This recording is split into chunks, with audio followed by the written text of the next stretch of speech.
Pela primeira vez na história moderna, um chefe de Estado em exercício foi removido à força por uma potência estrangeira, numa ação que parece mais uma tomada colonial do século XIX do que diplomacia do século XXI. Mas como investidor, você precisa olhar além das manchetes.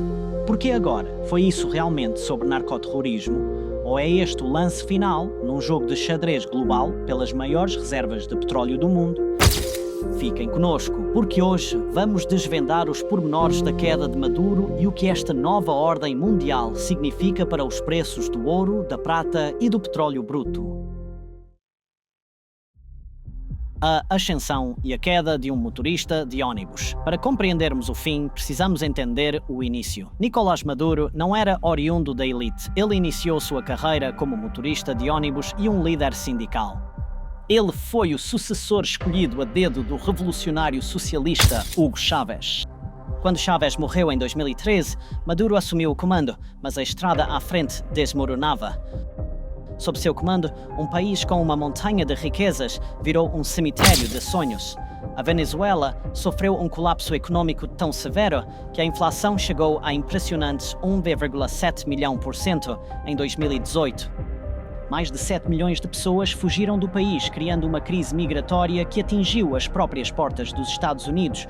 Enquanto a população passava fome, os EPN alegam que Maduro manteve o poder ao transformar o país num narcoestado. Alegadamente liderado pelo Cartel dos Sóis, um grupo de oficiais militares de alta patente envolvidos no tráfico massivo de cocaína. A recompensa pela sua cabeça, 50 milhões de dólares, vultosa. Porque só agora, a verdadeira razão para esta greve. Os Estados Unidos justificam este ataque como uma aplicação da lei internacional contra um fugitivo criminoso. Mas sejamos realistas, o momento não é acidental. Washington sentiu que a sua política de sanções tinha falhado. Maduro permaneceu no poder e os seus aliados estavam a ficar demasiado próximos para o conforto. Venezuela tinha se tornado um posto avançado estratégico para os rivais da América. A Rússia fornecia inteligência militar, a China concedia empréstimos maciços para a infraestrutura e o Irã ensinava a Maduro como evadir as sanções do Venezuela. Para Donald Trump, a Venezuela não era apenas um país, era uma ameaça à segurança nacional estacionada bem no quintal da América. Mas existe uma razão muito maior e mais sombria: o ouro negro, o prêmio dos 303 bilhões de barris de petróleo.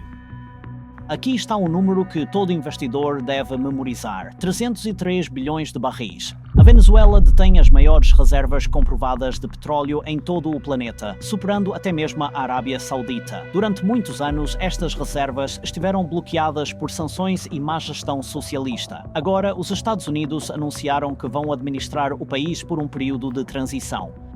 Trump declarou abertamente que empresas americanas entrarão, consertarão a infraestrutura e farão dinheiro. O manual do investidor: ouro, prata e petróleo. Então, o que isso significa para o seu portfólio? Quando os Emoniwa capturam um presidente, os mercados reagem primeiro e fazem perguntas depois.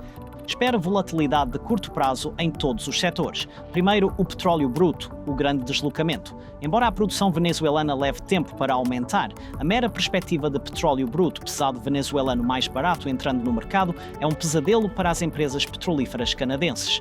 O petróleo venezuelano é um substituto direto para o petróleo pesado canadense nas refinarias da costa do Golfo do Zewan-Ria. Os especialistas acreditam que os preços não deverão subir de forma muito significativa no curto prazo, a menos que a situação se agrave, evoluindo para uma instabilidade mais generalizada ou para uma interrupção séria da infraestrutura energética essencial. No entanto, a crise atual adiciona um prémio de risco geopolítico considerável, o que acaba por aumentar a volatilidade no curto prazo. Em segundo lugar, o ouro e o déficit de confiança.